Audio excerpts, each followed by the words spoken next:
అందరికీ నమస్కారం. నా పేరు Shiva. Welcome to my channel Shiva talks.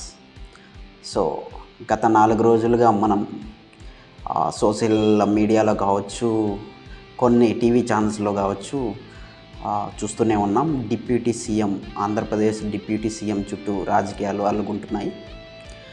Pawan Kalyan కాదని, లేదంటే పవన్ కళ్యాణ్తో పాటు ఇంకొకరిని డిప్యూటీ సీఎంగా పెట్టాలని కూటమి అధిష్టానం అడుగులు వేస్తుందని రకరకాల న్యూస్లు వినిపిస్తున్నాయి. మరి అవి వాస్తవమా కాదా అనే విషయం అయితే నాకు తెలియదు. కానీ ఒకటైతే నేను క్లియర్గా చెప్పాలనుకుంటున్నాను. డిప్యూటీ సీఎంగా పవన్ కళ్యాణ్ గారు పదవిలు తీసుకున్నప్పటి నుంచి కావచ్చు, లేదంటే ఆయన తీసుకున్న శాఖలు కావచ్చు, ఆ శాఖల ద్వారా కావచ్చు, డిప్యూటీ సీఎం ద్వారా కావచ్చు, ఆయన ప్రతిరోజు ప్రజల్లో ఉంటున్నాడు, ప్రజల సమస్యలను తెలుసుకోగలుగుతున్నాడు, వాటి పరిష్కార దిశగా ఆయన అడుగులు వేస్తున్నాడు. దీనిలో భాగంగానే ఎప్పుడో ఇచ్చినటువంటి ఒక మాట నిలబెట్టుకోవడానికి ఆయన గిరిజన ప్రాంతాల్లో పర్యటించి రోడ్లు వేశాడు, కొన్ని ప్రాంతాల్లో నీళ్లు తెప్పించాడు, పల్లె వెలుగు అంటూ పలు కార్యక్రమాలు, పంచాయతీరాజ్కి సంబంధించి పలు కార్యక్రమాలు చేస్తున్నాడు. అటవీ శాఖ అభివృద్ధి కొరకై నిధుల్ని తెచ్చుకోగలుగుతున్నాడు.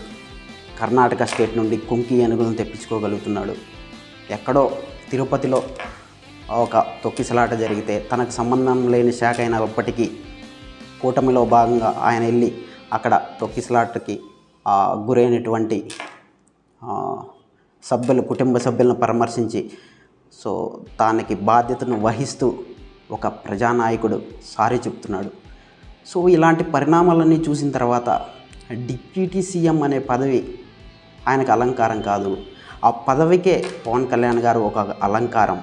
మనం చూసాము, ఆయన 2 చోట్ల ఓడిపోయినప్పుడు కావచ్చు, లేదంటే ఒక ఎమ్మెల్యే కూడా ఉన్న ఎమ్మెల్యే ఇనాక్టివ్ అయ్యి ఎవరూ లేని టైంలో కూడా తన వెంట తను ప్రజల కోసం నిలబడ్డాడు.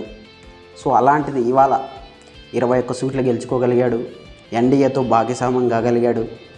సో ఈ విధంగా ముందుకెళ్తున్నాడు.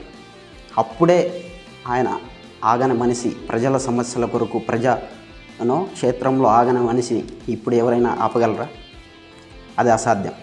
సో ఆయనకి డిప్యూటీ సీఎం పదవి ఉన్నా లేకపోయినా ఆయన ప్రజల కొరకు నిలబడతాడు, ప్రజల శ్రేయస్సుకై నిలబడతాడు. దాన్ని ఆపడం ఎవరి తరం కాదు. జన సైనికులు కావచ్చు, లేదంటే ఆంధ్రప్రదేశ్ ప్రజలు ఎవరైతే పవన్ కళ్యాణ్ అభిమానిస్తున్నారో వాళ్ళందరూ కూడా ఈ విషయంలో ఆందోళన చెందాల్సిన అవసరం లేదు. ఒకవేళ డిప్యూటీ సీఎం పదవి ఉన్నా లేకపోయినా పవన్ కళ్యాణ్ గారు ఎప్పటికీ ప్రజానాయకుడు, ప్రజల మనిషి. దీన్ని మీరు అర్థం చేసుకొని ఈ వీడియోని లైక్ చేయండి, కామెంట్ చేయండి. మీరేమనుకుంటున్నారో మీ అభిప్రాయాన్ని కామెంట్ రూపంలో తెలియజేయండి. Thank you.